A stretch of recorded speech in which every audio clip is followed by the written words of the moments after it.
Good afternoon to all the students. बच्चों, आज के लेक्चर में हम माइक्रोब्स इन ह्यूमन वेलफेयर के बारे में पढ़ेंगे। सो ये जो चैप्टर है आपका third chapter from botany section, biology and human welfare. उसमें कल जो हमने कुछ टॉपिक्स पढ़े थे लाइक एससीपी, टिश्यू कल्चर, तो आज हम पढ़ने जा रहे हैं माइक्रोब्स इन ह्यूमन वेलफेयर। इस टॉपिक में हम ये पढ़ेंगे कि जितने भी माइक्रोब्स हैं, माइक्रो ऑर्गेनिजम्स हैं, उनका ह्यूमैनिटी में क्या रोल है, या जैसे लिविंग ऑर्गेनिजम्स लाइक ह्यूमंस, उनको वो क्या बेनिफिट दे रहे हैं। जैसे हम सबको पता है कि माइक्रो ऑर्गेनिजम्स हैं कि बैक्टीरियाज हैं, वायरसेस हैं, फंजाई हैं, ये सब बेनिफिशियल भी हैं एंड डेट्रीमेंटल भी हैं। यानी कि ये हमारी बहुत सारे ऐसे यूज़फुल चीज़ें हैं जिनमें ये हेल्प करते हैं, बहुत सारे बेनिफिट्स भी हमें देते हैं। साथ ही साथ इनसे पैदा होने वाली बहुत सारी ऐसी बीमारियां हैं, घातक बीमारियां हैं, जिससे ह्यूमंस को सफ़र करना पड़ता है। पर हम इस टॉपिक में जितनी भी ये जो माइक्रो ऑर्गेनिजम्स हैं या माइक्रोब्स हैं, इनका ह्यूमन वेलफेयर में क्या रोल है या किस तरह से ये हेल्प करते हैं, हम वो पढ़ेंगे। सो अगर हम बात करें स्टार्टिंग में कि माइक्रोब्स का वैक्सीनेशन में क्या रोल है या एंटीबायोटिक्स में क्या रोल है, इंडस्ट्रियल प्रोडक्ट्स में क्या रोल है, जिस तरह से तो हमें पता है कि वैक्सीनेशन क्या होती है। ठीक है, वैक्सीन लेना बॉडी में क्या एक तरह से एक ऐसे केमिकल्स वगैरह इंड्यूस करवाना, ताकि जो हमारी बॉडी है वो एक तरह से अलर्ट हो जाए। फ्यूचर में कभी कोई अटैक होता है वायरसेस का, बैक्टीरिया का या माइक्रोब्स का, तो हमारी जो बॉडी है वो सेफ़ रहे, और जो हमारे सेल्स हैं वो लड़ने की क्षमता में रहें। सो इसलिए वैक्सीन दी जाती है। जैसे आजकल कोरोना की वैक्सीन दी जा रही है, कोविड वैक्सीन दी जा रही है आजकल, कोविड शील्ड है, कोवैक्सीन है। सो ये भी वैक्सीनेशंस ही हैं। ये भी लाइव ऑर्गेनिजम्स को इनएक्टिव स्टेट में लेके जाकर उनसे प्रोड्यूस की जाती हैं। एंटीबायोटिक्स हैं बहुत सारी, जैसे हम एंटीबायोटिक्स खाते हैं हम बीमार हो जाते हैं। सो एंटीबायोटिक्स क्या करती हैं, बेसिकली हमारी बॉडी में सेल्स को इनिशिएट करेंगी, और जितने भी अटैकिंग माइक्रोब्स हैं उनके खिलाफ लड़ती हैं ये। सो माइक्रोब्स का एक्चुअली में क्या रहता है, बहुत सारा रोल रहता है ह्यूमैनिटी में। लाइक बेवरेजेस बनाने में भी काफ़ी काम आएंगे, और एंटीबायोटिक्स का तो रोल है ही है उनमें। जैसे माइक्रोस्पोरा जितने भी हैं, एक है जिससे है, उससे क्या है कि माइक्रोस्पोरा में जितने भी ऑर्गेनिजम्स हैं वो सारे के सारे एंटीबायोटिक्स एंड वैक्सीनेशन वगैरह में काम आते हैं। जितने भी फर्मेंटेड बेवरेजेस हैं, वो जैसे कि वाइन है, विस्की है, ब्रांडी है, इनमें भी माइक्रोब्स का यूज़ है, क्योंकि वो फर्मेंटेशन में हेल्प करती हैं। गला सड़ाकर चीज़ों से फिर उनका अर्क निकाला जाता है। लाइक सेकेरोमाइसिस सेरेविसे, ये इसको हम कहते हैं ब्रूअर्स यीस्ट। ये जो माइक्रोब है सेकेरोमाइसिस, इसे हम ब्रूअर्स यीस्ट कहते हैं। ठीक है, it's a kind of fungi. Brewer's yeast means कि ये फर्मेंटेशन प्रोसेस के लिए बहुत यूज़ किए, ब्रूइंग प्रोसेस के लिए, जैसे चाय बनती है, बेवरेजेस बनती है ना, सो इस प्रोसेस के लिए बहुत यूज़ किया जाता है। एंटीबायोटिक्स आपको पता ही है, केमिकल सब्सटेंसेस हैं जो माइक्रोब्स के अगेंस्ट यूज़ की जाते हैं। अब माइक्रोब्स का हाउस होल्ड में क्या रोल है। लैक्टोबैसिलस आपको पता ही है, एक ऐसा बैक्टीरिया जो कि हमारे कर्ड में प्रेजेंट होता है। ठीक है, so it is help in the churning of the curd की फॉर्मेशन में ये हेल्प करेगा, मिल्क से कर्ड की कन्वर्शन में हेल्प करेगा। सो वो बेसिकली लैक्टोबैसिलस ही होता है। अगर हम कर्ड को माइक्रोस्कोप के अंदर देखेंगे तो हमें बहुत सारे बैक्टीरियाज दिखेंगे। दही खाने का भी मन नहीं करेगा, इतने सारे बैक्टीरियाज होंगे, बट वो बैक्टीरियाज गुड बैक्टीरियाज हैं, है ना, गुड बैक्टीरियाज हैं। और कर्ड को तो वैसे भी इसमें प्रोबायोटिक्स पाए जाते हैं कर्ड में, then it has a good source of protein. ठीक है, so curd is very beneficial, even more beneficial than milk. So microbes का इनमें भी यूज़ है। Then microbes in sewage treatment, जिस तरह से सीवेज के ट्रीटमेंट माइक्रोब्स, वेस्ट मटेरियल को किस तरह से माइक्रोब्स एक तरह से अपनी एनर्जी यूटिलाइज करके उस वेस्ट को टोटली डिकम्पोज कर देते हैं, गला सड़ा देते हैं ना। ह्यूमन एक्सक्रीटा है, हाउस होल्ड वेस्ट है, डोमेस्टिक वेस्ट है, वेस्ट वाटर है, नहीं, जितना भी वेस्ट वाटर होता है उसे हम सीवेज कहते हैं। सो इस तरह से क्या होता है कि हम जैसे कहीं बाहर जा रहे होते हैं और रास्ते में अगर बहुत सारा गंद पड़ा हो, या जैसे हम म्यूनसिपैलिटी वाले आते हैं जितना भी गंद उठाने के लिए, तो वहाँ से बहुत स्मेल आ रही होती है, हम जाते हैं सो बेसिकली क्या है कि वहाँ पे माइक्रोब्स का एक्शन हो रहा होता है and they are releasing the energy, और वो जो स्मेल है, फाउल स्मेल है, वो वही प्रोड्यूस कर रहे होते हैं। देन माइक्रोब्स इन गोबर गैस फॉर्मेशन। गोबर गैस फॉर्मेशन में क्या है, जैसे अब आपको पता है बायोगैस क्या है, एक मिक्सचर है गैसेस का, मीथेन, और उसमें मीथेन है, और भी बहुत सारी गैसेस हैं, पर मीथेन की उनमें कंसंट्रेशन काफ़ी हाई रहती है। सो बैक्टीरिया क्या होता है, जो बायोगैस की फॉर्मेशन में वो जो बैक्टीरिया रोल प्ले करता है, वो एनारोबिकली काम करता है विदाउट प्रेजेंस ऑफ ऑक्सीजन,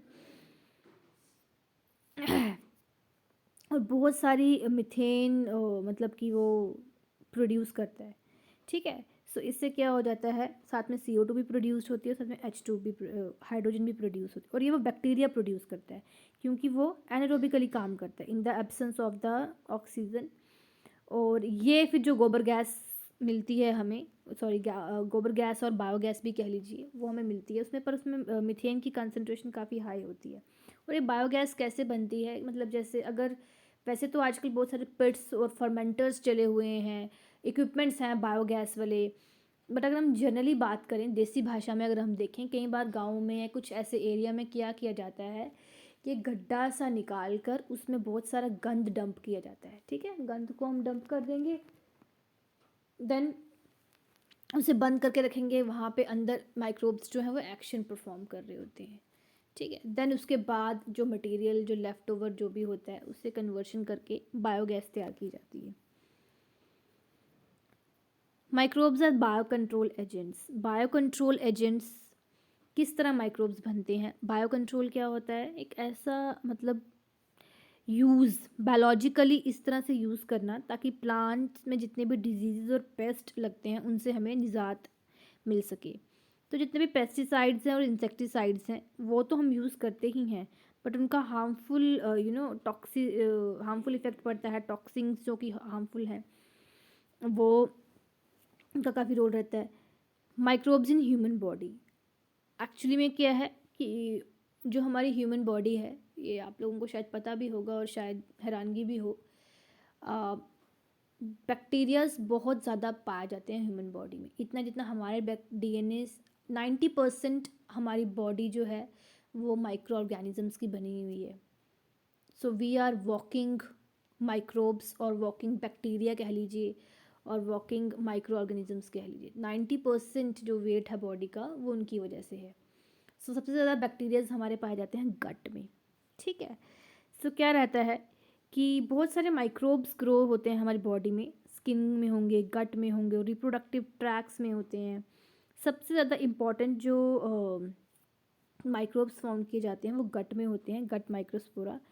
सो जो स्टोमक में जो है उस माइक्रोस्पोरा में क्या होगा, स्ट्रेप्टोकोकस है, स्टेफाइलोकोकस है, ये सारे बैक्टीरियाज क्या करते हैं, स्टोमक में रहेंगे और फूड डाइजेशन में हेल्प करेंगे, बहुत सारी ऐसी एंजाइम्स को सिक्रिएट करेंगे, क्योंकि हमने पढ़ा था कि एंजाइम्स भी क्या होती हैं, बायोलॉजिकल कैटलिस्ट होती हैं। ठीक है, इनको लिविंग ऑर्गेनिज्म सिक्रिएट करते हैं। देन ये उस एसिडिक माहौल, क्योंकि हमारे स्टोमक में क्या है कि एक बहुत ज़्यादा एसिड प्रोड्यूस होता है। ठीक है, जो खाना हम खाते हैं वो किस तरह पचाना है उसको, जो फायर प्रेजेंट है वो बेसिकली एसिड ही है। ठीक है, सो वो सर्वाइव कर जाते हैं उन कंडीशंस में। Microbes as bio fertilizers, microbes को हम बायो फर्टिलाइजर्स में, फर्टिलाइजर्स तो आपको पता है कि जितने भी हम खाद वगैरह यूज़ करते हैं, ठीक है, केमिकल्स होते हैं फर्टिलाइजर्स जो हम एडिशनली यूज़ करते हैं अपनी क्रॉप्स में ताकि उनको वो न्यूट्रिएंट्स मिल सकें। ठीक है, यूरिया हम डालते हैं, पोटाश डालते हैं, और इस तरह से हम केमिकल स्प्रे करते हैं कि हमारी जो फसल है वो अच्छी हो। अब माइक्रोब्स का बायो फर्टिलाइजर्स मीन्स फर्टिलाइजर्स तो हैं पर वो बायोलॉजिकली हैं, मतलब कि लिविंग ऑर्गेनिजम्स हैं, क्योंकि अब जैसे फर्टिलाइजर्स हैं तो इनका बहुत सारा हार्मफुल इफ़ेक्ट हमारी ह्यूमंस पे पड़ता है, वही फसल हम खाते हैं, आगे जाके इंसान 100 बीमारियों से ग्रस्त हो सकता है, और इवन आज के टाइम पे काफ़ी ज़्यादा बीमारियां हैं भी हैं।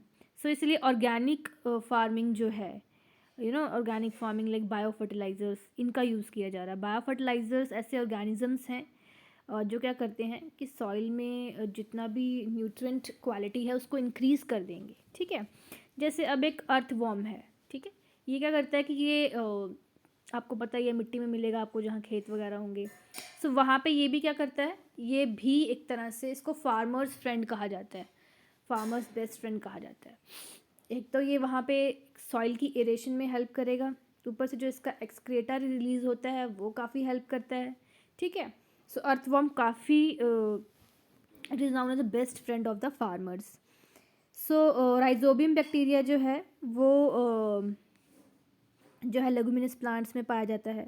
Rhizobium is a bacteria which is present in leguminous plants. Leguminous plants जैसे जितने भी बीन हैं, पीज हैं, दालें हैं, इन्हें लेगुमिनस प्लांट्स कहा जाता है। इनके जो रूट्स होते हैं वहाँ पे गांठें प्रेजेंट होती हैं, नोड्यूल्स प्रेजेंट होते हैं। ये बैक्टीरिया वहाँ पे रहता है और आसपास का जितना भी वातावरण में नाइट्रोजन प्रेजेंट होती है जो कि प्लांट खुद नहीं ले सकता, वो बैक्टीरिया उसको लेने में हेल्प करेगा। एंड तभी कहते हैं ना कि दालें वगैरह खानी चाहिए, प्रोटीन्स होती हैं उनमें ये वो। So it's the main reason. और ये बैक्टीरिया क्या करता है, बेसिकली नाइट्रोजन की अब्जॉर्प्शन पे हेल्प करेगा ताकि प्लांट को प्रॉपर अमाउंट में नाइट्रोजन मिल सके। So this was all about today's lecture. Next हम इसके कंटिन्यू करेंगे। Thank you and God bless you all.